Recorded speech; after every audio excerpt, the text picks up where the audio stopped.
ladies in the middle. Checks back against Carter and scores. That is atypical for the Myanmar goal.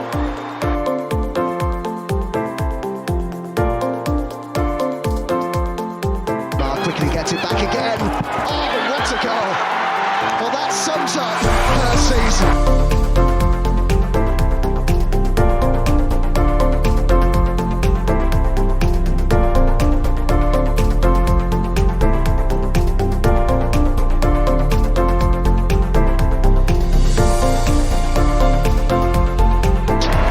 The Gunners are WSL champions.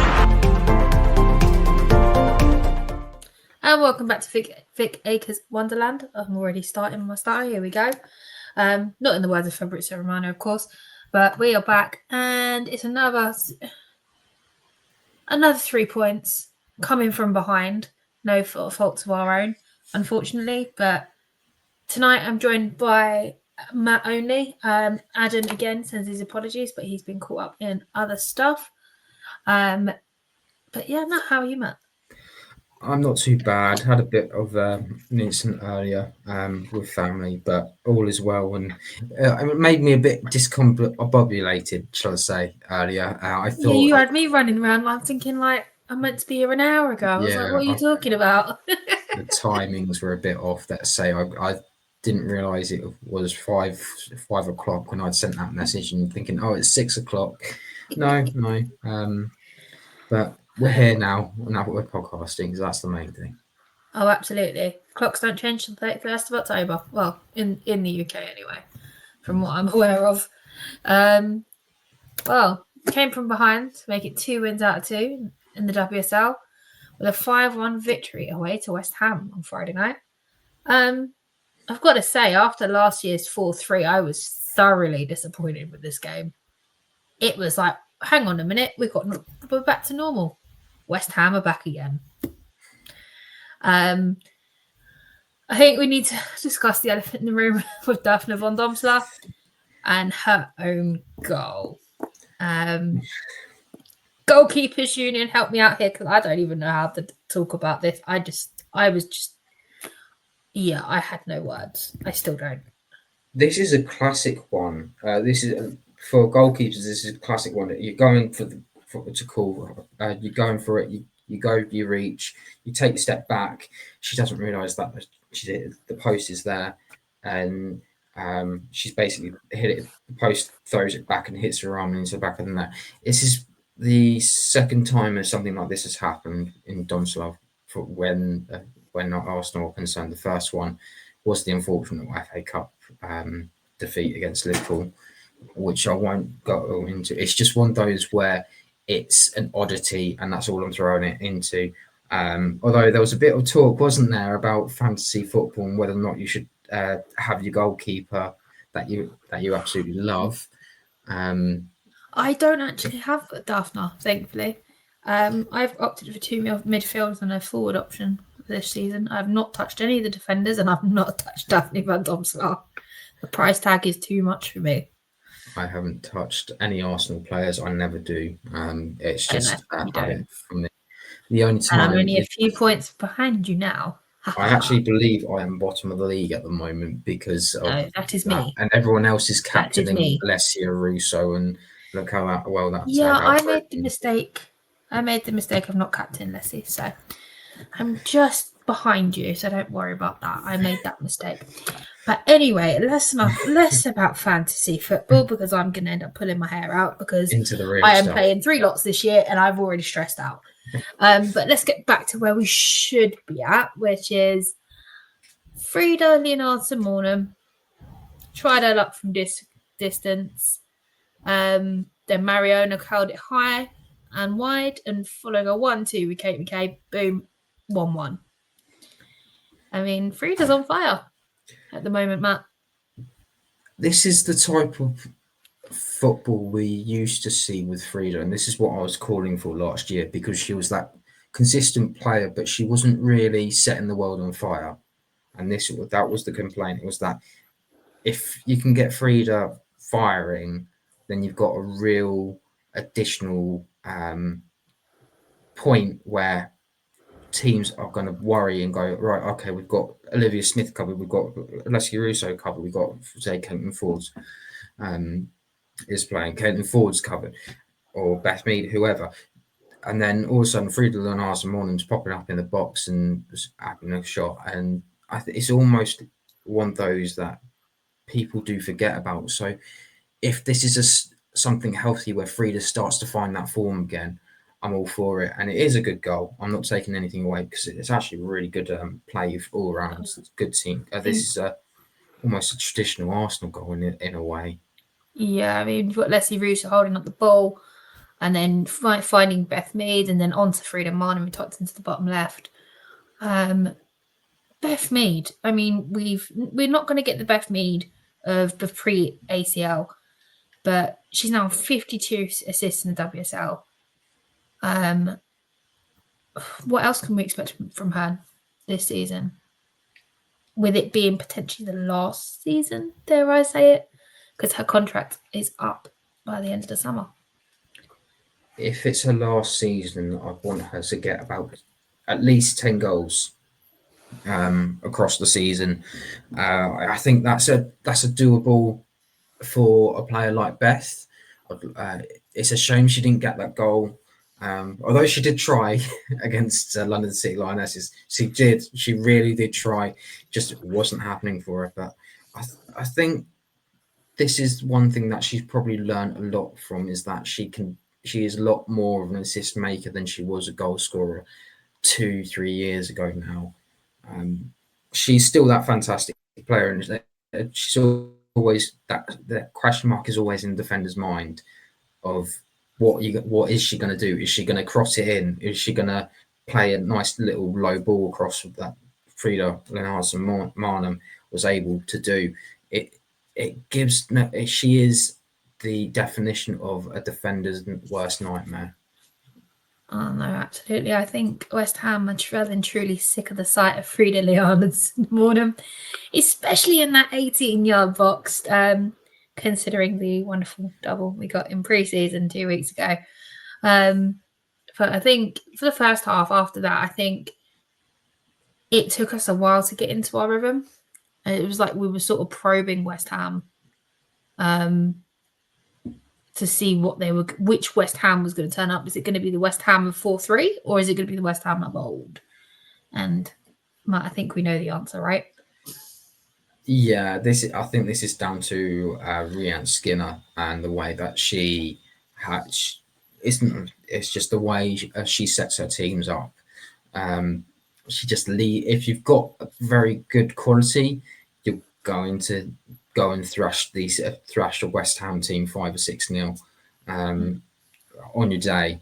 If it's not, maybe it was a 2 or 3-0 sort of game. But this is where I'm starting to see the team are actually finding their feet. It's not about how many goals the team can score. It's about how the team are playing and how are they connecting with each other. It's only game week 2 and we're actually seeing different connections, and the team cohesion is there compared to some of the other teams in the league. And that, again, there's some of the goals that were scored against West Ham are goals that last season you probably look back and say, probably don't score that, or the pass that led up to the goal wouldn't have happened. But that's all down to the fantastic work that Renee's done in pre-season, and I'm touching wood here that it long may continue. No, absolutely. I am going to throw you a question about West Ham and Rhian Skinner. We know how long she's been around. We know how many teams she's coached. I feel sometimes, especially over the last few seasons, she has one good season bounce and then it goes downhill for the team the following season. Do you think she's been like the rest of the teams have kind of sussed out West Ham and how they play? I know it's only a couple of weeks into the season before anyone bites my head off. But it just feels like a pattern to me. It's difficult because in January you had the unknown quality of Shakira Martinez coming back from Frankfurt, and all of a sudden the West Ham just were firing on all 4 cylinders, and they didn't look exactly threatening, should I say. This was a home game for them, which is even more worrying. We've been saying for years, haven't we, about West Ham and I've got it up for West Ham. I'm sure you've worked it out by now. Yeah, it's but not good enough. We've been saying this for a long time that West Ham, for what they're doing in the league compared to the rest of the league. I mean, look at Bristol City, for example. Bristol City went and got some fairly good players. Even Crystal Palace last season got some fairly good players, but West Ham just managed to get it across the line because of Shakira Martinez. I do wonder if West Ham do go into that relegation playoff at the end of the season, because it's a playoff this season, not a relegation, relegation. Let's say whoever they face, I don't know if they would actually be able to win that game. Full stop. Because it depends if they fall into that category, because we can look across the rest of the league, for example, and like say Tottenham, they finally got their first 6 points of 2025. And something might have changed over the summer. I don't know. I haven't been watching. Didn't get a chance to watch them against Everton. Definitely didn't watch them for the first game of the season. So it's just one of those things where not much has changed, but you kind of expect certain things. And if something's changed, you notice it straight away. If that makes sense. Yeah. You could probably point to about 3 teams at the moment. I'm going to add Leicester into that because of what's happening behind closed door.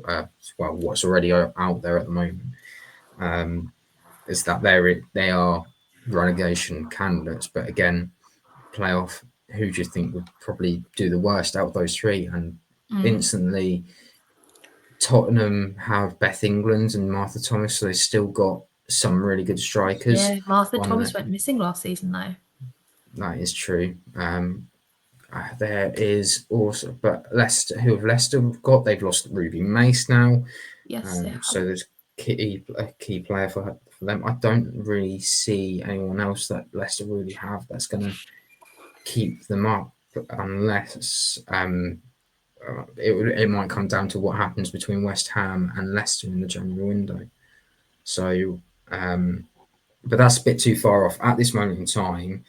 We know that West Ham are going to probably act like this. I'm not too sure who they play this week and coming, but it will be one to keep an eye on, because if it continues, I would imagine Rhiannon Skinner is going to be on very thin ice.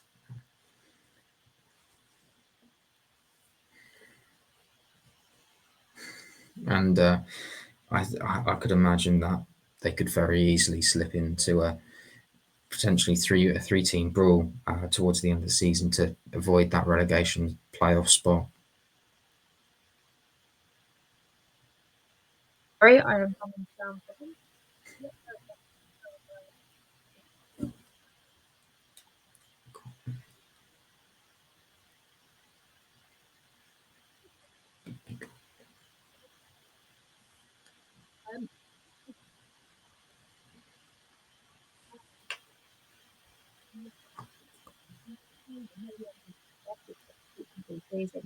Adam's on here. But I think the 3 candidates for me,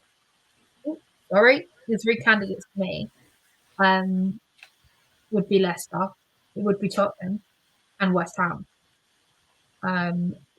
I've mostly because Tottenham and West Ham, they don't have the backing of the men's side. Leicester has the backing, but as you said, the wheels are just falling off. It's only the beginning of the season, but again, it's a long race. It's not over just yet, so I could be completely wrong in that sense. I wonder if the League Cups is going to also play a part in this. I'm not going to be able to quickly look up the groups, but I imagine that they've got groups where they are playing some tough opposition, and with them not only being able to just be able to be, this time around, it's a really weird situation that the first time for a while that all in the team group, only the top team will go through to the knockouts with Arsenal, Chelsea, and Manchester United all through already. So that, I think that's the first time Manchester United have actually qualified for the knockout stages for a while, and not complain, and they can do it without complaining this time about ineligible players that happened a couple of seasons ago and all that. Yeah, no, I completely agree. We'll see what happens with that. But back to the second half. Frida Maanum was taken off for Stina Blackstenius. And we were off on the front foot from the off. We had Mariana's cross headed wide by Alessia Russo. And then they linked up again, and Russo flicked the ball back into the path of Stina Blackstenius, who made no mistake of finding the back of the net behind Megan Walsh. 2-1 Arsenal. I mean, how can you not love Stina coming off the bench? I think this is going to be the trouble with a lot of the teams next season, is how this season, they're going to struggle because they don't have the defensive capabilities. And I think this is the bonus that Arsenal have now compared to other teams. Okay, it's almost the same team. There's only 2 or 3 changes in it, and that's the forward lines. And it is a really good finish from Stina Blackstenius. She scores the goals. I sent the meme in the group. For those that don't know, I think it's Tim that made it. It was Ned Flanders with his shirt off and just shouting Stina. It's just a really nice little thing to get reminded that she is still there. She is scoring important goals, because this is the time where she usually either she dips or she's not scoring goals. But no, she's from minute 1 this season, she's been onto it and trying to score. So I'm really happy for her. I'm really pleased, and I'm really glad that she's on fire already and up and running. Yeah, that form never really left, let's be honest. She's had a brilliant summer until she played England, which I was not impressed with. But as an Arsenal fan, buzzing for her. So that was a really difficult watch. Foord had the ball in the back of the net again moments later, but the offside flag came up. I mean, can we question that offside? I'm not too sure. I think it's always going to be difficult. I mean, there's been complaints that throughout. I don't know if people have seen, but there's a Facebook group, and one said that London City, I think it's Mallard, was offside. But it's just like it's I don't know, not really sure, but it's just one of those where I'm happy that we're having these conversations, because it means we're not. But I hate that people are talking about VAR and all this. And it's ruled out. It's ruled out. Get on with it and play from there. But she made up for it. And again, it's just a good mood setter, mainly to get people up and firing, because it's important to get them going, get that continuation. Champions League is around the corner as well, and it's not going to be this easy as it would. Well, it wasn't. It was never easy last season, was it? What are you talking about? It's never easy. Let's not talking nonsense. I think. Yeah, I'm not going into Champions League. Champions League doesn't start for a couple of weeks for us. Yeah, no. Again, Beth Mead was at it again. Struck just wide after Caitlin Foord cross as we went into the hunt for the third goal. And as we were just talking about, it didn't take that long. Foord headed it in, and again, that Mariona and Caitlin Foord combination that we've loved all of last season. I mean, keeps going from strength to strength to strength. I mean, are we going to see a lot out of these two this season, Matt? I think we're always going to see Mariona cause a lot of problems for the opposition. I think this is a really weird one for me, because it's Caitlin Foord with a header. I don't think I've ever seen her score a header in an Arsenal shirt. And if I do, I think Adam was probably screaming at the top of his lungs, no, she did well, so and so against This is an Adam moment. ABC, FC, or whoever.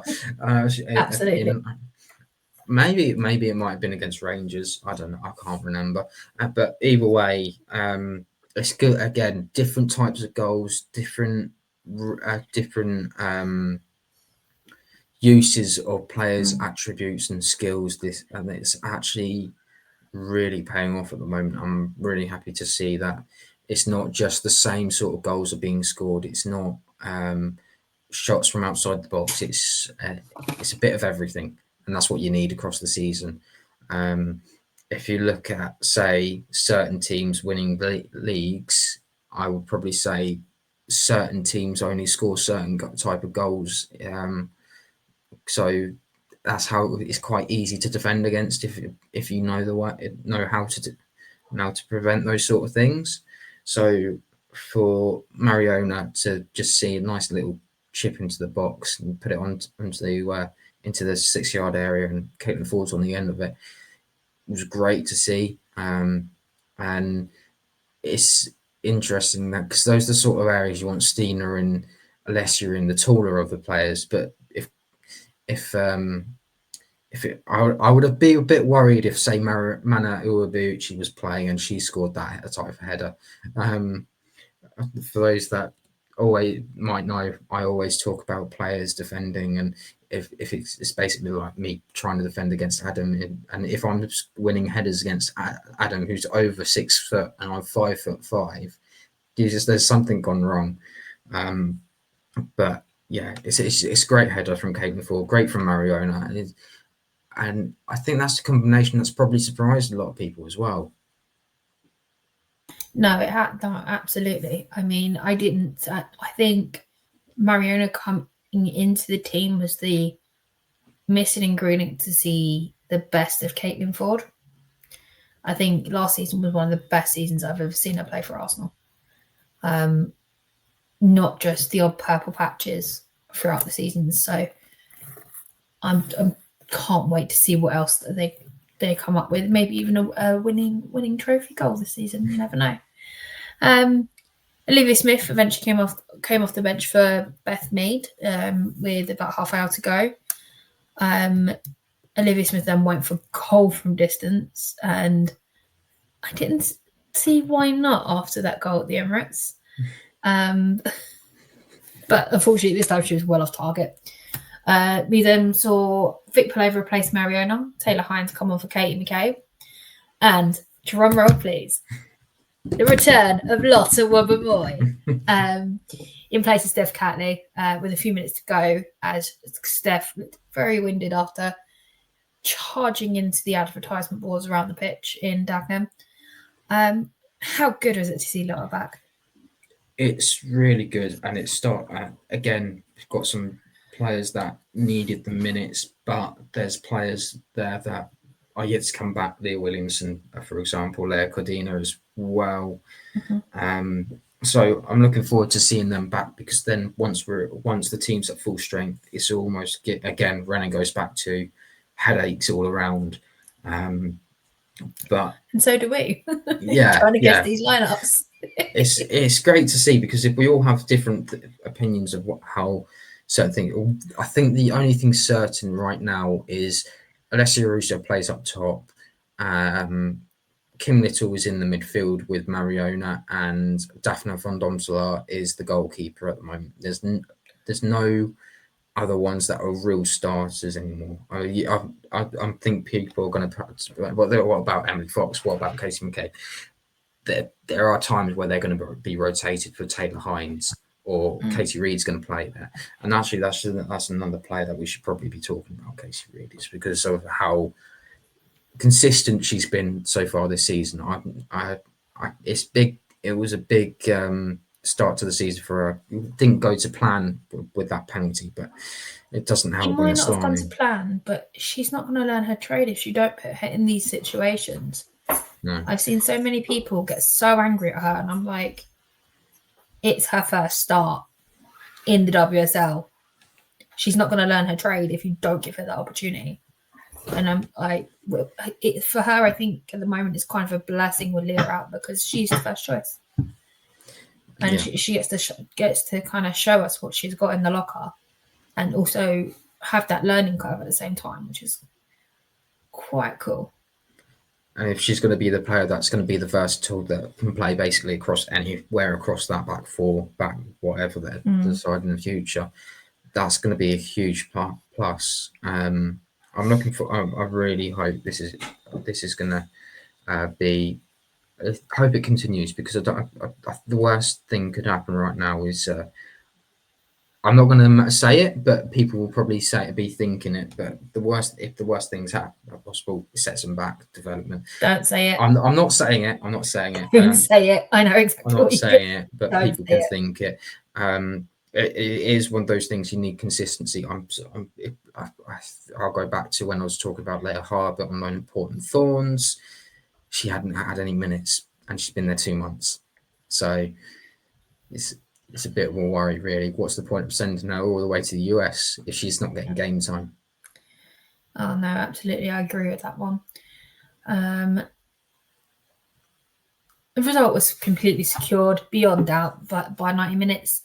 Olivia Smith, afforded time and space to find Alessia Russo, who levered it into the top right corner.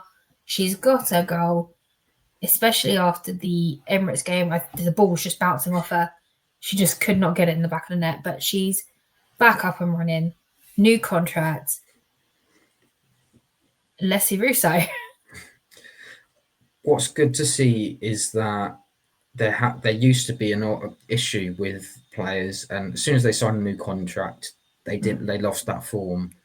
Alessia has actually carried on her form. She's not been like a big judge of her character. She's just carried on like the person she is. It is a stunning goal. It is a proper rifle of a goal. I think we're going to be really stuck for who's going to be goal of the month, but it is a really nice goal. It's nice. It's nice to have a variety rather than some simple ones in one worldie, so you know who's going to win. Yeah, but they're not always these. I don't want to call them what they are. They're the fan favourites, shall we say? Usually favoritism usually wins these sort of awards, but sometimes they don't. Take the May goal of the month award. Who won it? Stina. Maybe. Olivia Smith was brought down in the penalty box as we went into 6 minutes stoppage time. Alessia Russo steps up again. She bags her brace, and the fantasy football managers who captained her go wild. Oh, nice way to seal the deal, so to speak, and get that goal difference up. Yes, I think I'm always talking about goal difference when it comes to league, because it is those fine margins. Difference at the moment for the beginning of the season. I think what's also been a positive is the fact that there only been 2 goals have been conceded across these 2 games as well. So it's going to be a lot tougher than people think to carry on that form, but I'd like to see the team try to. There will be tough games, and I think the most important thing at the moment is get that goal difference up, keep getting those 3 points, and making sure to carry on with that pressure, because sooner or later other teams are going to go in from first gear and turn up to 5th gear, and that's where you need to make sure that you're in or around with points wise to be challenging for that title. And this time around, I know this is going to sound really weird, this is the first time I felt, this is a title challenge. This is a proper title challenge. This isn't like last season, because of the focus on the Champions League and things like that. Everything dripped away, and then because United weren't winning, Arsenal weren't winning, it just sort of went, oh, you go second. No, you go second. I do like a carry on thing. It was just, this feels like this is a proper title challenge, and I'm going to say this now. I am touching wood again. This is the first title challenge, a proper title challenge we've had since 21-22.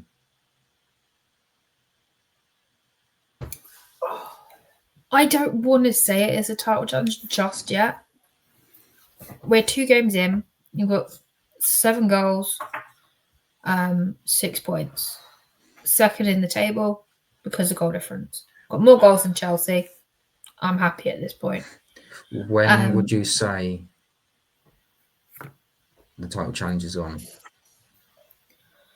Once all the competitions are up and running. It's all about game management and how we manage all the games. It's easy to do great in the league when you've only got to worry about one competition.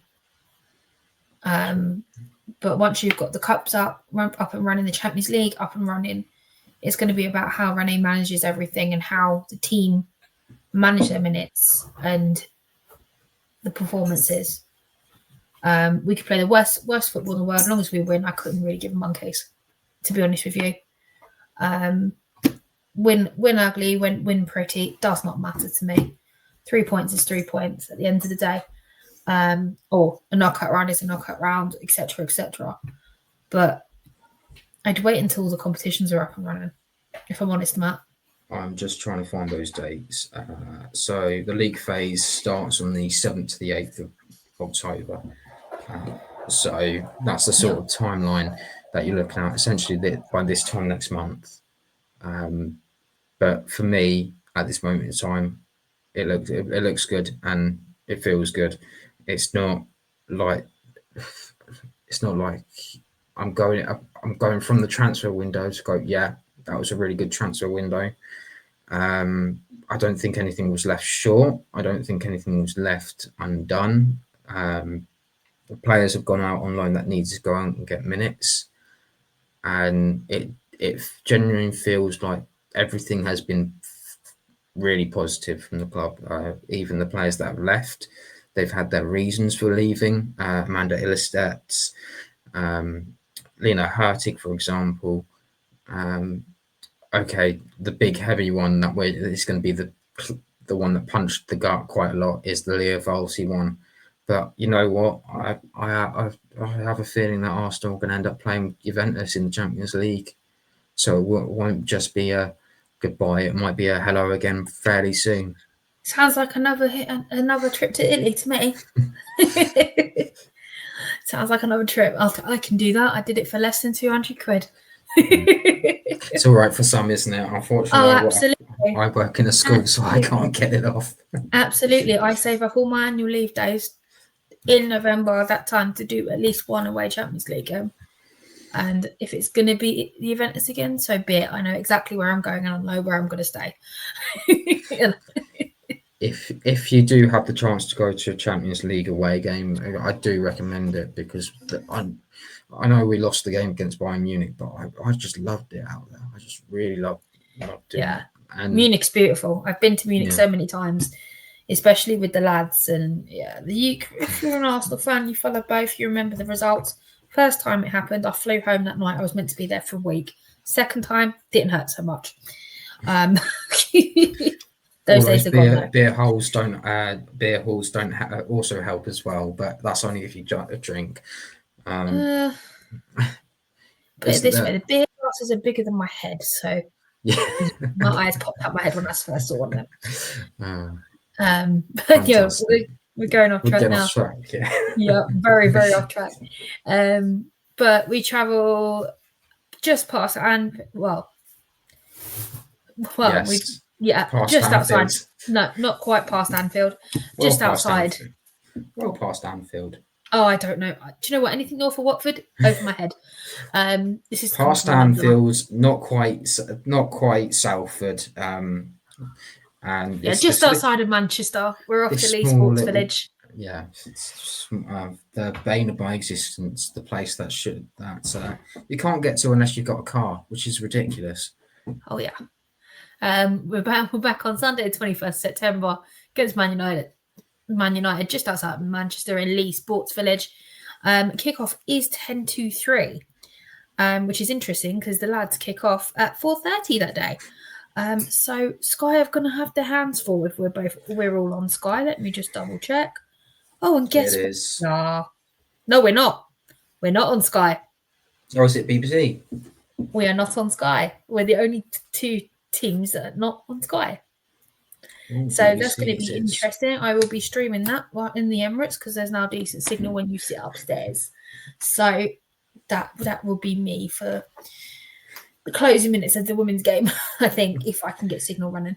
But if you want to follow the pod, you can follow the pod on VAW Pod on Instagram and Twitter, now known as X, and also Blue Sky.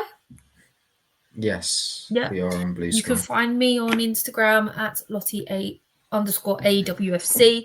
Matt, where can everybody find you?